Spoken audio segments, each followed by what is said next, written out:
రంగారెడ్డి జిల్లా మహేశ్వరంలో గూడెపు శంకరయ్య హత్య కేసులో పోలీస్ దర్యాప్తులో షాకింగ్ నిజాలు వెలుగు చూస్తున్నాయి. గత 30 ఏళ్లుగా అన్నదమ్ముల మధ్య భూ వివాదం నడుస్తోంది. కొన్ని రోజుల క్రితం కోర్టు శంకరయ్యకి అనుకూలంగా తీర్పిచ్చింది. దీంతో ఆయన సోదరుల్లో ఆగ్రహం కట్టలు తెంచుకుంది.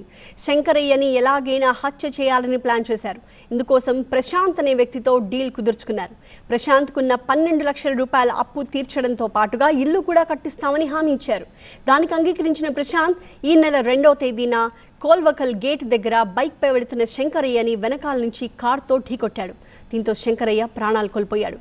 ఈ ప్రమాదంపై అనేక అనుమానాలు వ్యక్తం చేస్తూ పోలీసులకు ఫిర్యాదు చేసింది శంకరయ్య భార్య కమల. ఈ క్రమంలో భిన్న కోణాల్లో పోలీసులు దర్యాప్తు చేపట్టారు. సీసీ ఫుటేజ్ని పరిశీలించారు. చివరికి ఇది ప్రమాదం కాదు, హత్య అని తేల్చారు. ఈ కేసులో కొండని ప్రశాంత్, గూడెపు నరసింగరావు, గూడెపు శ్రీనివాస్, కార్తీక్, కుమార్లను పోలీసులు అరెస్ట్ చేశారు.